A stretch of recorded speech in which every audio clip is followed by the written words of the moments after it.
si aku dikatakan insan bukan kita, karena zahir batin merupakan tempat Tuhan ingin dikenal, tempat Tuhan menampakkan zat dan sifatnya. Jangan diakui lagi, ya, karena kemana-mana kita beserta Tuhan. Disitulah kenikmatan daripada sholat akan mengalir di kolbu kita, ya. Ketika sholat tidak lagi kita dikatakan najis batin, karena najis di dalam Bapak Ibu. Kelihatannya jamaah setiap hari sholat 5 waktu tidak pernah ketinggalan jamaahnya, tetapi dia tidak mengenal Tuhannya, ya. Jasad menghadap kiblat, hatinya menghadap ke batu, makanya akhirnya keras hatinya sekeras yang di Mekah apa itu? Yang ditutupi itu batu Bapak Ibu, ya. Setelah selesai pembangunan Ka'bah, Tuhan tidak pernah tinggal di Ka'bah. Tuhan tidak pernah menetap di Mekah Al-Mukarramah. Ya. Hati menghadap ke kiblat, jasad menghadap kiblat, sunahnya, wajibnya hati menyaksikan hadirnya Tuhan. Karena Ka'bah sebagai alat pemersatu arah ibadah umat Islam seluruh dunia. Nah, jangan lupa itu. Jangan ngikuti, jasadnya ngadep kiblat, hatinya juga ngadep ke kiblat, ketemunya batu. Setelah sholat hatinya keras, tidak bisa mendengar nasihat, tidak bisa mendengar kebenaran, merasa dirinya benar sendiri. Ini yang berbahaya Bapak Ibu. Karena ketika kita sholat belum mengenal Tuhan, kemana mau diarahkan ibadah kita? 70 tahun taat ibadah tanpa mengenal Tuhan, maka sia-sia Bapak Ibu. Selama itu pula kita hidup di atas buminya Allah Subhanahu wa Ta'ala, bukannya mendapatkan rahmat hidayah, justru akan mendapatkan kemurkaan dari Allah Subhanahu wa Ta'ala. Oleh sebab itu, ketika kita mampu menghadirkan kesaksian di dalam ibadah kita, yang diharapkan Bapak Ibu, sholat itu mampu mengubah akhlak, adab, perilaku, budi pekerti, hati nurani kita. Kalau sholat belum mampu merubah itu semua, sholat kita harus kita perbaiki,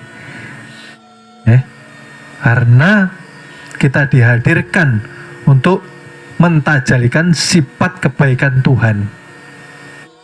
Sia-sia saja kita hidup, yang kita hadirkan sifat syaitan dan sifat hewan. Sholatnya terus kemana? Sholat itu menimbulkan efeknya rasa takut. Sholat itu menimbulkan efeknya rasa malu. Bukankah seperti itu? Nah, sedikit-sedikit mengeluh, sedikit-sedikit ngamuk sama Tuhan, sedikit-sedikit dikte Tuhan. Ya Allah, nah malam nih, dipilih-pilih malam habis tahajud, istiqaroh, dikte Tuhan, man. Tuhan didikte. Ya Allah, mudah-mudahan masa depan saya, ya Allah, mudah-mudahan rezeki saya seperti durian runtuh. Ya. Bapak Ibu harus menyadari ikhtiar, usaha atas kehendak Tuhan. Jadi apapun doa kita secara zahir, kita yang berdoa memang secara zahir dikabulkan Tuhan. Tapi secara batiniah, secara makrifat, doa kita sudah tercakup di dalam kodrat irodatnya Allah Subhanahu wa Ta'ala. Contoh, sebelum punya motor, ya Allah, kok saya pengen punya motor? Nah, berdoalah, punya keinginan hati. Ya. Lalu suatu saat Allah kabulkan. Bahasa syari, padahal sesungguhnya berdoa dan dikabulkan sudah tercatat di Lauh Mahfud, Bapak Ibu. Siapa yang berdoa? Tuhan. Mampukah berdoa? Timbulnya daripada niat doa itu. Niat yang menggerakkan hati. Yang memberi kuasa hati ialah nyawa. Yang memberi kekuatan nyawa ialah ruh. Ya, diteliti lagi. Jadi sebetulnya semua ini terjadi sudah di dalam rencana Tuhan, Bapak Ibu. Sering saya beri contoh, okay? Mustahil kita melihat dahan, ranting, bunga di dalam satu buah biji mangga. Ayo jujur, terlihat enggak dahannya? Tidak terlihat, Bapak Ibu. Ya kah? Nah, hanya apa namanya? Hanya bijinya saja yang terlihat. Tapi ketika biji itu ditanam di dalam kebesaran Tuhan, disitulah mulai terlihat rencana tuh. Berarti rencana ini sudah ada sebelum tajalinya biji itu menjadi manusia, ya seperti itu. Di dalam nuktahnya, di dalam air maninya, di situ sudah tercatat seluruh kehidupan dari awal sampai sepertinya saja, kelihatannya saja. Dalam cerita itu kita berusaha, kita berikhtiar. Saya mau merantau Samarinda, ya supaya merubah nasib. Pada kenyataannya itu sudah menjadi suratan takdir dan kehendak tuh. Seperti itu loh. Oleh sebab itu, Bapak Ibu, ketika kita sudah mampu sholat dengan khusyuk, tidak ada alasan kita khawatir. Tidak ada alasan kita ketakutan menghadapi yang namanya kehidupan. Masalah apapun itu. Orang yang takut menghadapi hidup, artinya dia belum mengenal Tuhan. Artinya dia belum merasakan kehadiran Tuhan yang ternyata sangat amat dekat. Bagaimana dekatnya napas dengan jasad, Bapak Ibu? Sangat amat dekat sekali. Oleh sebab itulah Zikrul Asror betul-betul dirasakan dengan kejernihan hati. Bapak Ibu itu loh, pulang dari majelis nanti mau tidur, coba sekali-kali betul-betul dirasakan napas nikmatnya seperti apa sih. Coba dirasakan. Masalah hutang, masalah beban hidup dilepas dulu. Dilepas dulu. Anggap tidak ada masalah. Anggap yang ada kita dengan napas Coba dirasakan nanti. Karena di situ nanti awal dari pintu keajaiban-keajaiban Tuhan hadirkan di dalam hidup kita. Bagaimana Tuhan menghadirkan keajaiban sedang kita menutup diri? Tidak pernah kita bersyukur. Dengan napas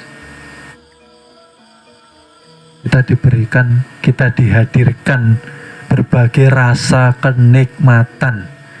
Yang buta itu Bapak Ibu pengen melihat Bapak Ibu. Kita yang dilihatkan pengennya melihat yang macam-macam.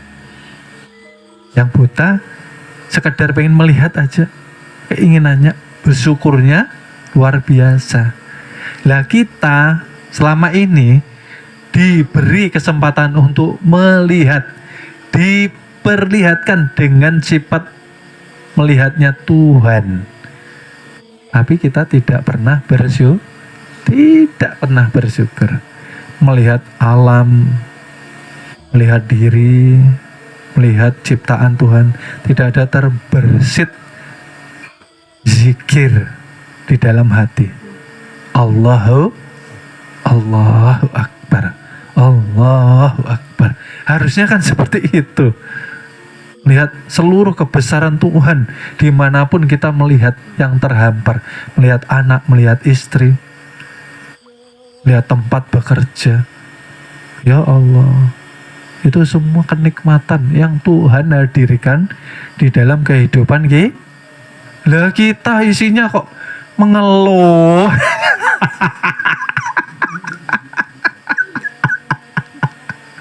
Ya Allah, ya Rabbi.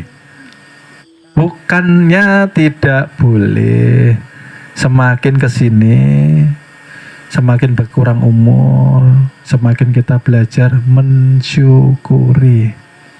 Pernah saya memberi nasihat, apapun yang terjadi di dalam kehidupan kita ini loh, apapun itu, entah baik, entah buruk, entah menyenangkan atau menjengkelkan, jangan dilihat daripada sifatnya, tapi lihatlah siapa yang mendatang. Kalau kita sudah bisa melihat siapa yang mendatangkan, maka kita akan ridho Bapak Ibu. Ridho itu tenang. Hari ini saya dihadapkan oleh yang tidak baik, yang tidak enak. Allah yang mendatangkan. Katanya Allah itu merupakan yang kita cintai melebihi apapun katanya. Ketika yang menghadirkan yang kita cintai, harusnya kita ridho, bukan menolak. Kan itu ujian saja keimanan kita. Oleh sebab itu dikatakan, ketika engkau mengharapkan pertolongan dariku, kata Tuhan, yang dikatakan apa? Kerjakan sholat dalam satu kesabaran. Sholat tuh kalau nggak sabar nggak bisa, Bapak Ibu. Sholat kalau nggak sabar nggak sampai. Habis sholat diuji, kesusahan, nggak sabar, gugur Bapak Ibu. Berarti sholatnya tadi tidak melihat tuh. Nah, maka menyaksikan itu harus dibawa keluar setelah sholat. Itulah. Nah kan ini tadi sudah dijelaskan bagaimana menghadirkan hati untuk menikmati ibadah sholat. Caranya kenali diri yang sholat itu sendiri. Maka disitulah jalan fana kita. Fana apa sih? Lebur apa sih? Hilang. Yang hilang apanya sih? Ego, keakuan. Setelah hilang itu semua, baru terlihat Tuhan. Yang mendengar ternyata tuh Tuhan. Betul apa benar? Melihat kita. Kalau sudah takbir yang berdiri nyata, wujud terang benderang, Tuhan dia yang ada. Tapi jangan juga disebut-sebut. Sesudah tahu berdiam. Nggak boleh lagi disebut. Kalau disebut beda lagi. Ini hanya disebut di majelis supaya jelas, supaya paham. Bukan mengajarkan untuk menjadi Tuhan. Bukan mengajarkan supaya mengaku-ngaku menjadi Tuhan. Tapi mengajarkan kita sadar diri di hadapan Tuhan. Oh, ternyata selama ini kita mungkin kurang ajar sama Tuhan. Kenapa dikatakan kurang ajar? Karena selama ini ternyata sebelum mengenal Tuhan kita mensejajarkan diri dengan Tuhan. Tuhan ada, kita merasa ada. Itu sudah merebut hak Tuhan loh.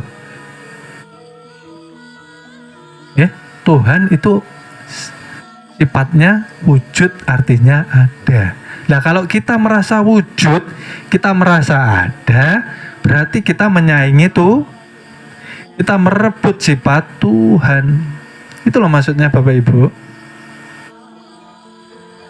Wah, dulu orang itu loh pernah tak tolong loh. Sekarang kok gigit ya. Itu pernah tak tolong, tapi enggak tahu-tahu sekarang. Berarti merasa ada merasa bisa gugur Bapak Ibu. Nah, tadi sudah saya katakan, ketika kita berbuat baik cepat-cepat lupakan. Nah, kalau kita berbuat jahat, ingat seumur supaya kita tidak berbuat kesalahan lagi. Itu loh. Lihatlah kebaikan orang, jangan melihat keburukannya. Orang lain tuh lihati kebaikannya terus, supaya timbul baik sangka. Kalau ke dalam diri, lihati kekotoran, kesalahan diri kita supaya tidak ujub, supaya tidak sombong.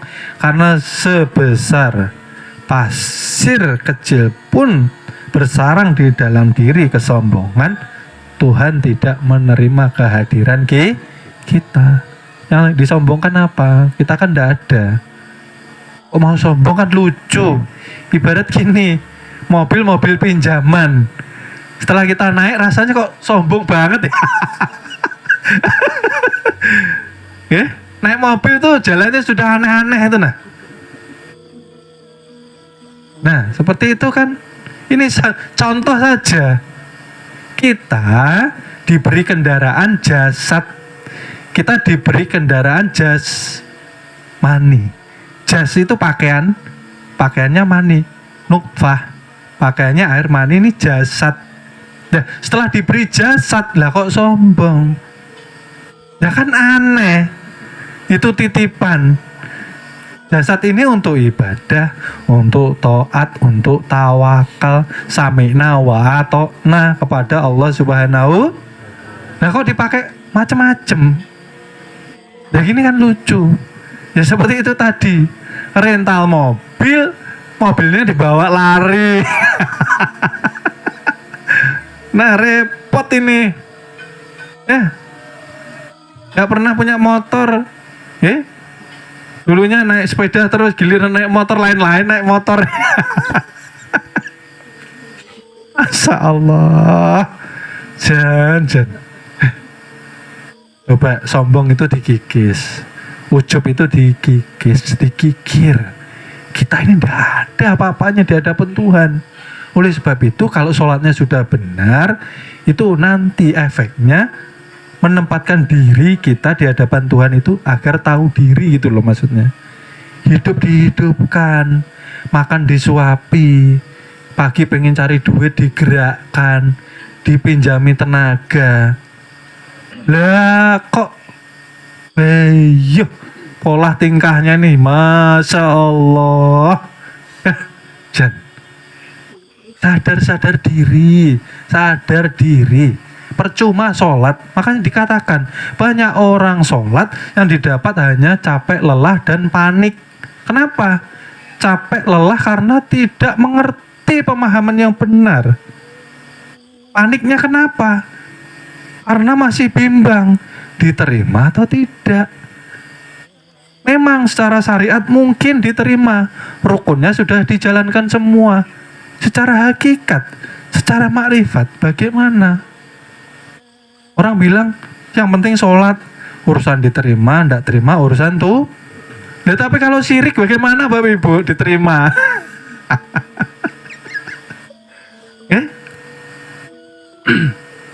Ndak pernah ketinggalan ke masjid, sapnya paling depan. Nah, tapi perasaannya Bang, aku ini wes kayaknya sudah segunung ini amalan gue nih. Nah, kayak gini loh, seperti ini. Kalau orang sholatnya benar, akhlaknya pasti baik. Sholatnya benar, dia tawaduk. Tawaduk itu rendah hati Bapak Ibu. Rendah hati itu tidak pengen disanjung orang, tidak pengen terlihat baik di depan yang penting dengan Tuhan kita itu loh Bapak Ibu. Penampilan itu tidak penting. Sering saya katakan, keimanan jangan dihubungkan dengan penampilan yang biasa saja. Saya seperti inilah kalau di majelis saja. Kalau tidak majelis ya tangan. Untuk menghormati ilmu. Gitu loh. Karena dengan ilmu Tuhan memuliakan manusia.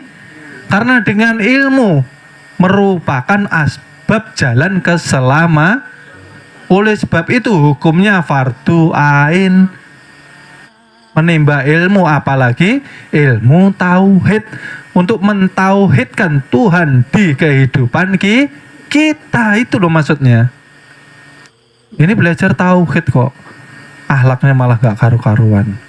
Belajar tauhid malah gak punya sopan santun sama Tuhan, gak bisa menempatkan diri dengan baik di hadapan Tuhan. Ya yang sadar-sadar diri. Makanya tadi saya bilang, kalau sholatnya baik, hidupnya pasti tenang, hidupnya pasti tenteram. Dalam keadaan hal apapun, dia ditempatkan dimanapun, dalam kondisi apapun. Kalau sholatnya benar, tenang Bapak Ibu. Karena dia yakin Tuhan akan selalu melindungi, akan selalu menolong, akan selalu mencukupi. Jangan menyalahkan Tuhan. Saya selama ini tidak pernah loh tidak sholat, tapi hidup saya kok sengsara ya. Nah, dicek dulu sholatnya kayak apa. Selama ini merasa sholat atau merasa disolatkan. Nah itu nah. Kan? Ini penting. Sholat masih gelisah dengan kehidupan, artinya tidak beriman kepada Tuhan. Bukankah biji mangga tadi tidak berpikir dia, bagaimana nanti ya saya menumbuhkan dahan ini, batang pohon ini kayak apa ya? Kayaknya mustahil. Biji tadi ini nah, kalau dia berpikir, ya pasti mustahil. Masa dari biji jadi pohon sebesar itu? Mustahil kan? Tapi Tuhan berkata, kun. Tidak ada yang mustahil bagi itu. Kita yang membatasi diri daripada keajaiban Tuhan. Kita yang membatasi diri dengan prasangka-prasangka yang tidak baik dengan Tuhan. Kita yang membatasi diri kita sendiri. Orang diajari berserah diri, tawakal pada Allah. Kuncinya itu. Kalau berserah diri tidak disertai dengan tawakal ya, saya tidak berani menjamin. Berserah diri sertai dengan tawakal, sami'na wa ata'na dengan Tuhan. Itu kuncinya. Masa depan kosong. Bagaimanapun kita merencanakan, rencana manusia harus mengikuti rencana tuh. Ya Allah, sampai harus saya detailkan seperti ini. Jadi kita nggak boleh berpikir merancang masa depan. Lah sampean kecil merancang nggak masa depan sampean? Coba dinalar dari balita itu loh, bawah 5 tahun, perencanakan nggak? Oh nanti bisa merangkak, nanti bisa berdiri, nanti bisa baca tulis. Terpikir kan enggak? Tuhan yang mengajari, Tuhan yang membimbing. Karena anak kecil ini berserah diri, enggak mikir. Kuncinya enggak mikir, dijalani saja. Yang kerja ya kerja. Pikiran ini nah, jangan diikuti dengan ambisi. Jadi tenang hidup ini. Ada Tuhan ngatur. Kok nggak percaya loh sama Tuhan? Mau ngatur diri.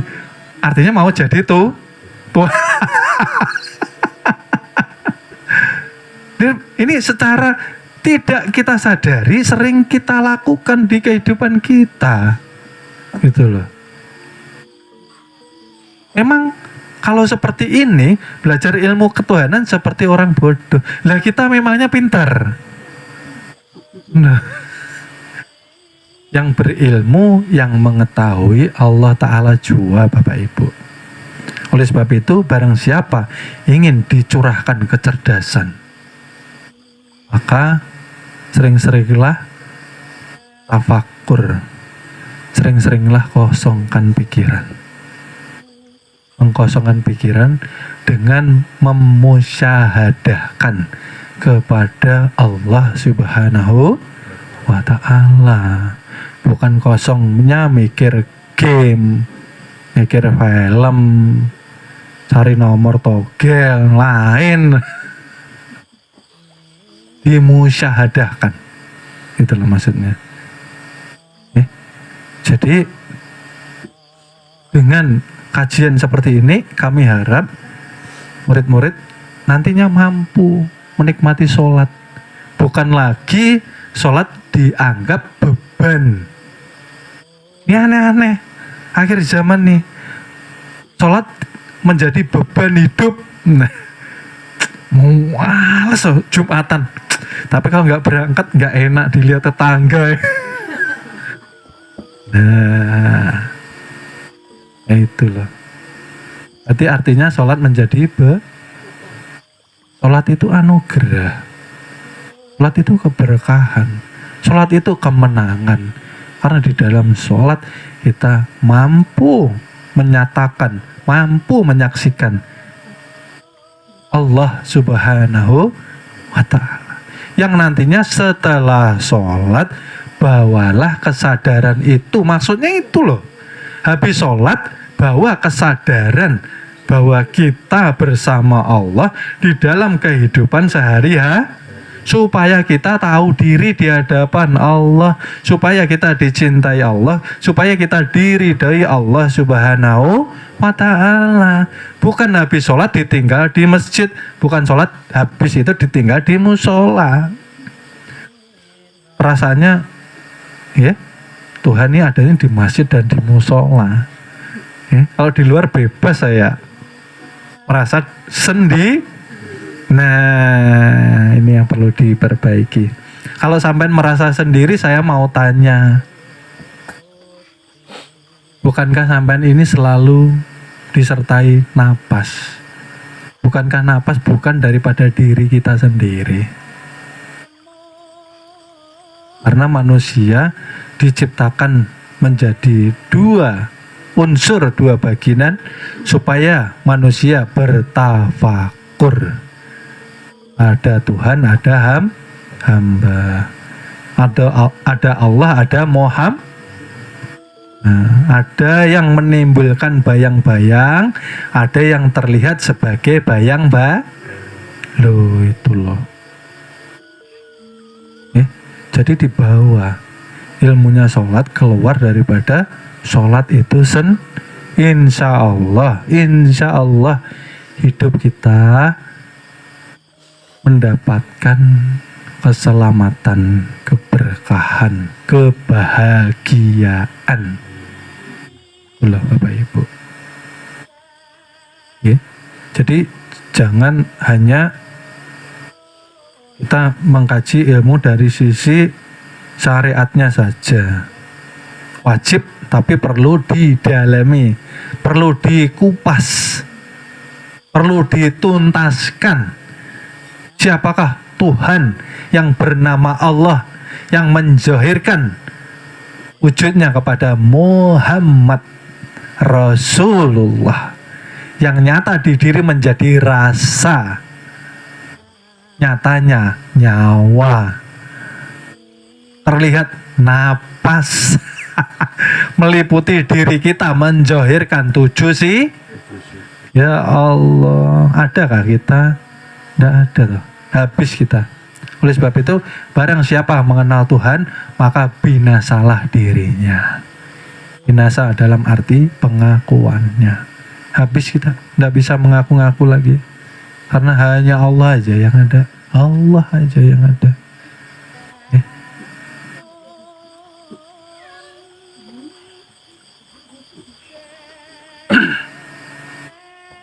Baik, mungkin kajian malam ini dengan tema menghadirkan rasa nikmat, rasa khusyuk di dalam sholat, di dalam ibadah. Mungkin sementara kita akhiri sampai di sini. Mudah-mudahan Allah memberi kefahaman di dalam hati sanubari kita. Mudah-mudahan membawa keberkahan dan keselamatan di dalam kehidupan kita, dan mudah-mudahan Allah mengampuni segala kesalahan dan kekilafan kita. Amin amin ya robbal alamin. Sebelum kami tutup, kami mohon maaf, mohon ampun, mohon ridhonya dunia akhirat apabila ada kata ucap yang mungkin tidak berkenan, mungkin menyakiti hati Bapak Ibu. Tidak lain dan tidak bukan tujuan kami saling mengingatkan atas dasar kasih sayang. Kami mohon ridhonya dunia akhirat, karena kami banyak kesalahan dan kekilafan. Hanya dari Allah timbulnya kebenaran. Mungkin cukup sekian kami akhiri. Terima kasih kami ucapkan. Wassalamualaikum warahmatullahi wabarakatuh. Mohon maaf, akan kami lanjut ke episode berikutnya. Terima kasih.